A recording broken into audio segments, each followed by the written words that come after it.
Aujourd'hui, on va voir comment ne plus être addict à son téléphone, comment ne plus être accro à son téléphone. On est dans une société où ces petits appareils sont devenus essentiels. On les utilise tous les jours, plusieurs fois par jour. On se rend pas compte, mais notre téléphone, on va le regarder plus de 50, 100 fois par jour. C'est sans cesse des allers-retours, sans cesse une attention qui est captée par ce petit outil. Il y a tellement de diversité, d'applications, de notifications. Ça nous permet en même temps d'être en contact avec notre entourage. Il y a les groupes sur différentes applications. Il y a les réseaux sociaux. Il y a les photos, les vidéos. Il y a les appels. Il y a vraiment tout un univers qui est concentré dans ce petit appareil électronique. Et du coup, ça en fait aujourd'hui un sujet parce que ça vient nous prendre énormément d'énergie, de temps, et on peut ressentir une forme d'addiction à son téléphone. Aujourd'hui, j'aimerais vous parler de quelque chose que j'ai réussi à faire pour m'en défaire et de comment le faire. Il y a plusieurs années, j'avais un temps d'écran, donc un temps passé devant l'écran qui était très élevé. On était au-delà de 5 heures par jour. Alors sachant que je travaille aussi avec mon téléphone, donc bon, ce temps inclut un temps de travail où je vais répondre à des messages, regarder les emails, etc. Mais j'avais quand même un temps important passé sur les réseaux, sur des applications, voilà, différentes applications. Et aujourd'hui, ce temps d'écran a été divisé par 3. Donc maintenant, je suis plus qu'à travail inclus, 1h30, 2h30 de temps d'écran par jour, où là, avant, j'étais à plus de 5 heures, 6 heures. C'est une grande victoire pour moi parce que ça a été vraiment un problème que j'ai voulu régler et je me sentais quelque part prisonnier de ce cercle vicieux à aller tout le temps checker mon téléphone et je sentais bien qu'il y avait quelque chose qui n'était pas équilibré et qui me faisait pas du bien. Et je vais vous expliquer dans cette vidéo comment j'ai fait et je vais essayer de vous aider à vous aussi, intégrer ça dans votre vie si c'est quelque chose que vous ressentez, quelque chose dont vous avez besoin. J'ai réalisé qu'en fait, tout était une question de conscience, sur, ce qu'on faisait. Je vais m'expliquer. Il y a des études scientifiques qui ont montré que plus de 65 de nos comportements dans une journée sont automatiques. En fait, ils ont pris un panel d'une centaine de personnes et ils leur ont demandé, tout au long d'une journée, avec des notifications, bon, pour le coup sur le téléphone, où ils demandaient: «Qu'est-ce que vous êtes en train de faire et est-ce que vous le faites consciemment?» Et dans plus de 65 des cas, les gens répondaient qu'ils n'y pensaient pas consciemment. Et il y a, voilà, des études du coup comme ça qui ont montré qu'en fait 65 de nos comportements sont automatiques. Donc en fait, il y a 2 tiers de ce qu'on fait dans la journée qu'on fait comme ça en pilote automatique, un peu comme des robots, sans y penser. Alors c'est pas comme des robots parce qu'en fait finalement c'est quelque chose de très humain, c'est notre cerveau qui fonctionne comme ça. Mais voilà, c'est très automatique, on ne pense pas. Le petit-déj, quand on prépare le petit-déj, quand on se fait un café, un thé, quand on se brosse les dents, voilà. Il y a tout un tas de comportements que notre cerveau a intégrés et qui ne nécessitent pas, de réflexion. Pourquoi est-ce qu'on fait ça? Parce qu'en fait, ça permet d'économiser de l'énergie. Notre cerveau, il a une jauge, en fait, chaque jour, d'énergie, de concentration, voilà, comme une batterie. Et en fait, cette énergie, elle, diminue tout au long de la journée en fonction des tâches qu'on va faire et en fonction de la difficulté des tâches qu'on va faire. Et pour économiser de l'énergie, le cerveau crée des automatismes et il associe des activités les unes aux autres pour pouvoir faire les choses, voilà, en cascade. Si, je suis en train de faire ça, alors je vais faire ça et je ne vais pas y penser. Donc, ou si il est telle heure, si je viens de manger, qu'il est 21h30, je vais aller au lit, alors je vais me brosser les dents. Voilà, ça devient au fur et à mesure des jours, à force de répéter ces actions au même moment, dans un certain contexte, dans un contexte donné, on n'y pense plus et ça se fait automatiquement. Et ça permet d'économiser comme ça de l'énergie. Et aussi d'agir plus rapidement, plus efficacement. Le cerveau, il cherche l'efficacité, il cherche, voilà, il a une certaine quantité d'énergie disponible et il cherche à l'utiliser le mieux possible. Dans la plupart des cas, ces comportements automatiques, les études ont montré qu'ils étaient bénéfiques pour nous. On fait des choses de manière automatique parce qu'on a envie de les faire. Donc finalement, c'est pas vraiment un problème. Le problème, c'est qu'ils sont pas tous bénéfiques. En fait, il y a une petite part des comportements automatiques qui va nous apporter un plaisir, peut-être qu'on a envie de le faire aussi, mais peut-être que derrière, il y a des conséquences. Le téléphone, le fait de prendre son téléphone constamment dans la journée et d'avoir un temps passé sur le téléphone qui est élevé, c'est clairement une conséquence néfaste. On peut le sentir au fur et à mesure. On peut voir que ça prend toute notre attention, notre énergie, notre temps. Je parlais la dernière fois avec un copain qui a 21 ans, qui me disait que lui, il en arrivait des fois à détester son téléphone parce qu'en fait, il est constamment sur TikTok, Instagram, Snapchat. Et en fait, au bout d'un moment, il sent qu'il est en fait en train de se perdre dans un truc de scroller sans fin et il en vient à détester cet outil. Et c'est ça le problème avec toutes ces applications et avec cet outil qu'est le smartphone, c'est qu'il nous apporte de la dopamine, il nous apporte du plaisir immédiatement avec des sujets qu'on aime bien, des choses qu'on aime bien faire, on est en contact avec des gens qu'on aime bien, et donc il y a du plaisir, donc c'est quelque chose qu'on a envie de faire. Et donc on va créer des automatismes. Et pourtant, ces automatismes, ils vont être néfastes parce que malheureusement, ça va prendre toute la place après.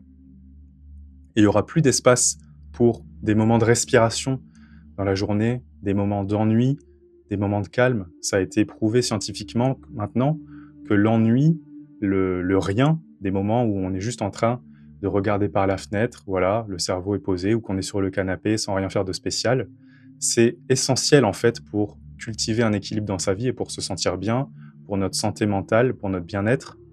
Parce que c'est dans ces moments-là que le cerveau souffle et traite l'information en arrière-plan. Et c'est là où il y a des fenêtres après qui s'ouvrent sur notre créativité. C'est là où on accède à nos émotions aussi, où on peut se connecter. Ah tiens, je suis en train de ressentir ça. Ah tiens, je ressens ça dans mon corps, etc. En fait, quand on est constamment en train de faire quelque chose sur notre téléphone, on n'a pas ces fenêtres, on n'a pas cette respiration. Pour beaucoup d'entre nous, malheureusement, c'est devenu complètement automatique. Dès qu'il y a un petit moment de vide, par exemple, on est en train de parler avec quelqu'un, et puis là, il va nous dire ah, je vais aller voir à la cuisine, baisser le feu sous le plat. On se retrouve tout seul, paf, on va sortir le téléphone. Parce que on a un petit moment de creux. Ah, c'est le moment d'aller voir ce qui se passe sur Instagram. Est-ce que j'ai reçu un message, etc. Et voilà, on prend du plaisir quelque part. C'est comme c'est ludique. C'est ludique, on parle, on échange, on découvre des choses. Et en fait, on n'a plus ces moments de respiration, malheureusement. Et ça nous enferme et ça nous coupe de notre créativité, ça nous coupe de notre équilibre, de notre bien-être. Ce que j'ai remarqué donc, c'est que pour se défaire de ces comportements, déjà, il faut en prendre conscience. Et une fois qu'on en a pris conscience, c'est de remarquer qu'il y a toujours un moment où en fait, le cerveau va prendre la décision de prendre son téléphone. Et c'est dans ce moment-là qu'on peut se poser la question, ah, je suis en train de prendre mon téléphone, pourquoi est-ce que je prends mon téléphone? Et il y a un tout petit intervalle en fait entre l'action de prendre son téléphone et le fait d'y penser. Donc on pense, on prend le téléphone, et il y a un tout petit délai, un petit intervalle, et en fait c'est là que se trouve la clé, dans cet intervalle, parce que dans cet intervalle on va pouvoir créer un espace, une petite pause, qui va nous permettre de questionner l'automatisme, de questionner pourquoi est-ce qu'on prend notre téléphone, questionner notre comportement, et de pouvoir du coup prendre du recul et voir ce qu'on est en train de faire réellement. Et est-ce qu'on a vraiment besoin de le faire? Est-ce qu'on a envie de le faire? Est-ce qu'on n'a pas envie plutôt de créer de l'espace et de profiter d'un petit temps de respiration? Le point clé, c'est la conscience, la pause entre tac, l'idée vient, j'ai envie de prendre mon téléphone, et l'action. Il y a un petit temps qui nous permet d'avoir une respiration. C'est d'ailleurs le principe même d'applications de blocage qui ont été développées récemment. En fait, c'est tellement devenu un problème pour plein de gens qu'il y a des applications qui sont là pour nous aider à moins prendre notre téléphone, à moins aller sur les réseaux sociaux. Vous pouvez d'ailleurs les télécharger pour les essayer. Moi, j'en ai essayé, c'était très instructif, très utile, parce qu'en fait, l'application, par exemple, vous ouvrez un réseau social et elle va mettre un écran qui vous invite à patienter en fait un instant, à prendre une respiration et à dire Instagram va s'ouvrir dans 10 secondes, prenez une grande respiration, on respire et hop, après l'application s'ouvre. Et en fait, c'est exactement ce que je suis en train de vous expliquer. Ces applications, elles coupent l'automatisme en fait. Elles coupent le lien qu'il y a entre la pensée et l'action de prendre son téléphone. Elles vont venir mettre un écran qui va venir nous faire prendre une pause et nous faire prendre conscience du comportement qu'on a. Et des fois, on se dit: «Ah ben oui, en fait, finalement, j'ai pas forcément besoin de prendre mon téléphone, en fait. J'ai pas forcément envie, je sais pas trop ce que je vais y faire». Des fois, on a vraiment envie d'aller voir un truc précis, donc on attend et on y va. C'est efficace, ce genre d'appli. Le seul problème, c'est qu'au bout d'un moment, on en vient à les désinstaller. En tout cas, moi, c'est ce que j'ai fait. Parce que en fait, ça vient trop nous couper à chaque fois qu'on veut prendre notre téléphone, à chaque fois qu'on veut aller faire une chose et on en vient à se dire: «Bon, en fait, ça me bloque, je la désinstalle cette appli». Et le piège, c'est que du coup, on repart dans les comportements automatiques si on n'amène pas de la conscience sur ce qu'on est en train de faire. Donc ces applications, elles peuvent aider, mais c'est comme une rustine. Elles nous aident en fait à faire quelque chose que nous-mêmes, on peut faire. Nous-mêmes, on peut créer un moment de conscience dans ce petit intervalle de temps entre l'idée et l'action de prendre le téléphone. Sauf que ça nécessite de l'entraînement, parce que c'est une question de conscience, de concentration. Et la meilleure manière que j'ai trouvée pour m'entraîner à amener de la conscience dans mes comportements, c'est la méditation. La méditation, c'est le meilleur outil, je l'utilise tous les jours pour me concentrer, réapprendre à me concentrer sur ma respiration, sur un point. Voilà. Après, il y a différentes manières de méditer. Alors, je vous vois déjà venir, il y a plein de personnes pour qui la méditation, c'est très compliqué, ou alors qui vont dire, c'est pas pour moi, j'aime pas ça, c'est chiant, on perd du temps, moi, mon cerveau, il tourne tout le temps, j'arrive pas à ne pas penser. Tout ça est vrai, mais la méditation, c'est beaucoup plus simple en fait. La méditation, ça peut être juste 1 minute de respiration en conscience, voilà, de la cohérence cardiaque. La méditation, c'est une question d'attention, de recentrer notre attention sur quelque chose. Et en fait, c'est vraiment un exercice à pratiquer pour s'améliorer au fil des jours. On ne devient pas guitariste en ayant fait une séance de guitare, un cours de guitare. Pour apprendre la guitare, ça nécessite plusieurs cours, plusieurs séances avec un professeur, des écoutes, des tests. Hop, on apprend à positionner ses doigts et on répète, on répète, on répète. Et au bout d'un moment, éventuellement, on va réussir à faire une première chanson, etc., etc. Toute chose qui va nous apporter un bien-être sur le long terme ou de la satisfaction sur le long terme nécessite un effort et nécessite une pratique, un processus d'intégration. Bien sûr, on adore les raccourcis, on a envie que ça aille vite, que ce soit sans effort, etc. Ça, c'est évident. Sauf que dans la réalité, il y a un temps à mettre en place, il y a de l'énergie à mettre pour que ça se mette en place. Et avec la méditation, l'attention et la conscience, c'est exactement la même chose. C'est une pratique qui petit à petit va nous apporter ses fruits. Et en fait, après, on ne se rend pas compte des bienfaits de la méditation. La méditation a vraiment des impacts positifs sur de nombreux domaines de notre vie, et notamment sur notre utilisation du téléphone.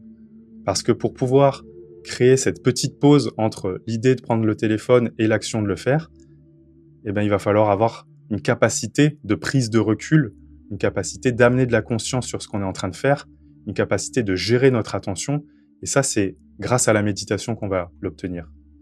J'imagine qu'il y a d'autres manières d'apprendre à amener de la conscience dans ses comportements, mais en tout cas, moi, c'est de cette manière que j'ai réussi à diviser mon temps d'écran par 3 et à amener de la conscience dans ma vie, dans mon utilisation du téléphone, mais après, ça va bien au-delà, en fait.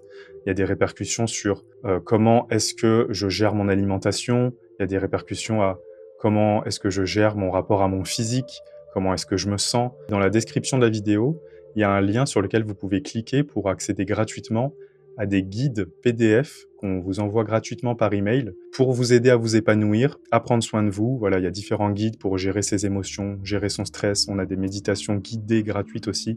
Si vous voulez un peu expérimenter la méditation mais que c'est un peu compliqué pour vous, vous pouvez juste faire des méditations guidées, on vous en propose. Et comme ça, vous commencez à vous entraîner à amener de la conscience dans votre vie. La conscience, une fois qu'elle s'ouvre sur notre vie, sur nous-mêmes, on peut du coup avoir une vision qui est très large et qui est plus en rapport après avec nos aspirations profondes, vraiment ce qu'on souhaite mettre en place dans notre vie. On a un temps limité sur cette terre et c'est dommage de le passer en mode pilote automatique sur des choses qui nous apportent pas vraiment du bien-être. Enfin, en tout cas, moi, c'est ma philosophie.